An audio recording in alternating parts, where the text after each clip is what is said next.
Welcome into Taylor Kitchen, and as you can tell, we're not in Taylor Kitchen today. We're in my childhood home kitchen back in Indiana, and this is my mom, Lana Miller, and she's going to show us how to make her very famous Payday Bars.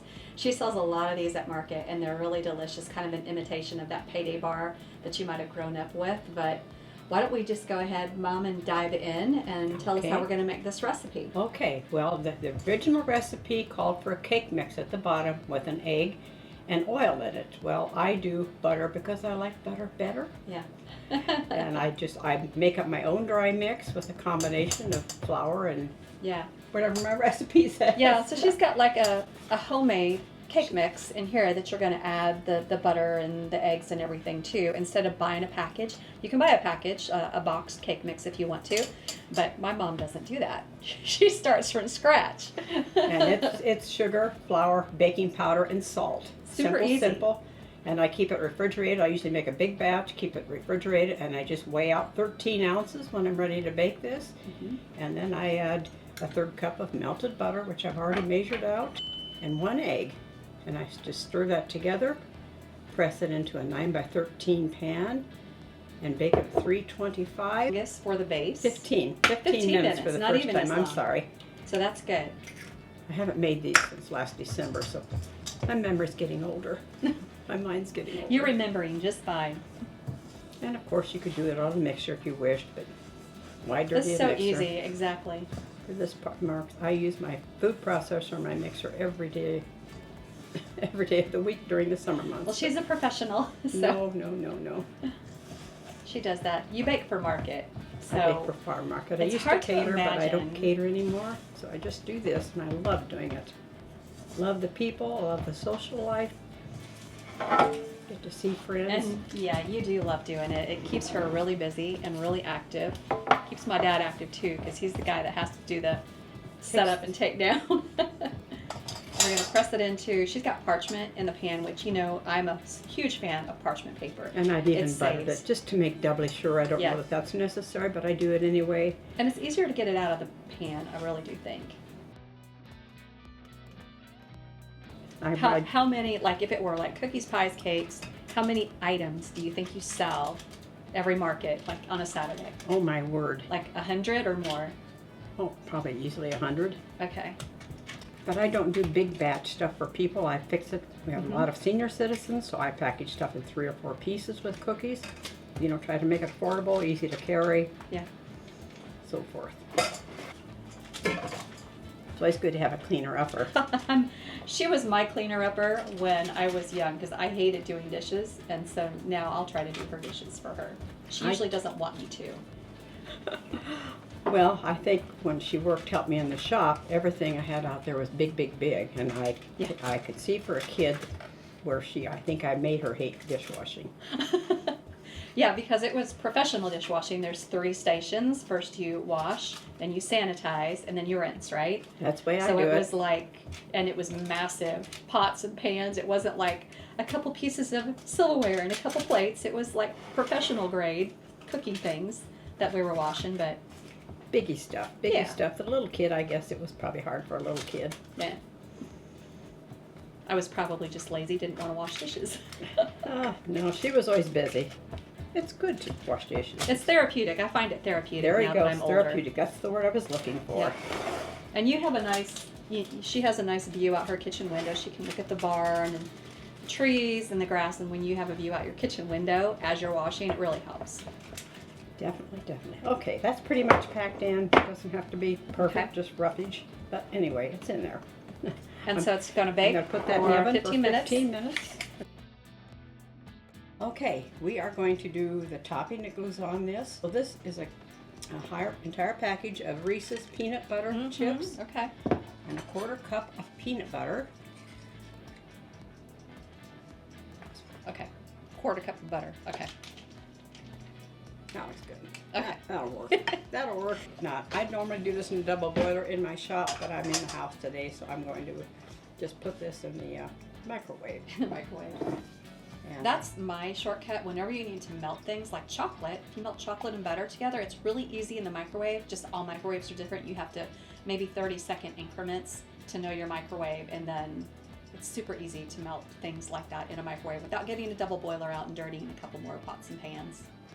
And I have had these bars. They are so good. This is a very rich mixture. Yeah. Mm-hmm. All right. Step 1, it's out of the oven. So now what do we do, Mom? Okay, so we're going to put a 10-inch bag of marshmallows on top. Oops.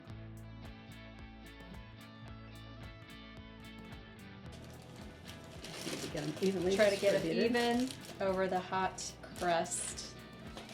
Oh, that crust smells good. Anything with butter in it, when you bake it, it smells so good. I'm a butter lover, unfortunately. It's going to go back in the oven for, we're going to watch it, maybe 6 to 8 minutes, depending. I like to get them just a little bit brown on top. I'll get the oven door. Okay. Mind putting that in for me? In the oven they go. Okay. This is out of the oven. The marshmallows are starting to toast a little bit. They're all melty. All right, Mom, what do we do next? Well, now it has to get cool enough to put the topping on, because the topping is thick and heavy, so it has to cool completely, otherwise it would just roll up inside the. So now we wait again. Now we wait. And it's a little chilly out here. We debated about whether we should put it on the front porch for a while to hasten the cooling, but we'd have to guard it with our lives. Yep. Feral cats in the neighborhood. Yeah, we'll be back. We will be back. Okay, the layer with the marshmallows is sufficiently cool. We actually sat outside where it was really cool and had a nice chit chat while we waited. And This is next step.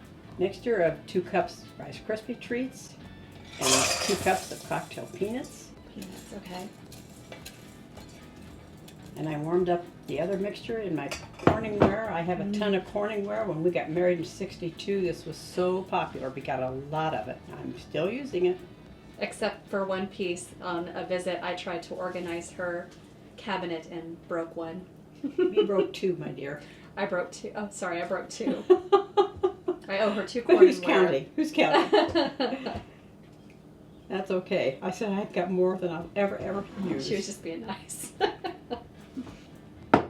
So if anybody wants to send 2 Corningware pieces to my mom, please do so. Please don't. I'm too old to start over. But I have used them a lot. Live and learn.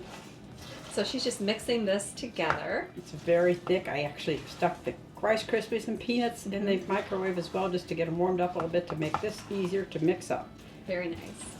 So this recipe has a few steps, but they're all very easy steps. You just have to wait a little bit between each one. So You can go watch television in between or get some housekeeping done. And then you're just spreading that out thinly over that As marshmallow soon as I layer. can get it, yes, as evenly as I can get it. And these peanuts were salted, right? So you get that Yeah, they're sweet salted. and salty, which is such a good combination. I love it. These I are- asked these her are- about, because I have trouble with peanuts, and you can do this with other nuts. If you Oh, want to absolutely. use cashews, you know, take out a second mortgage on your house, you could do that. That would be awesome with cashews. Oh my It goodness. would be really good with cashews. It wouldn't look like a Payday Bar, but Uh-huh. nothing And this wrong makes with a that really big flavor. pan, so even if you wanted to half the recipe and do a smaller amount, maybe do cashews with that, just For fun. change it up a little bit, yeah. I would say this could be pretty adaptable. And this is a big seller at your market, right? Yes, it is. Very popular. Because they're quite delicious. I cut them into 16 bars and wrap each one individually in saran and sell them by the piece. How much do you charge for a piece? Last summer they were $2.50. $2.50. She's a bargain, folks. And we're done. Now we just We're let done. it cool. All right, these Payday Bars are done, and I not only have my mom to do the taste test. She already knows. She's had them a lot of times. So have I. So has Dad, actually. But this is my dad, Jim. So we're going to have a little taste test. We already know what we're going to expect here, but grab one and let's dig in.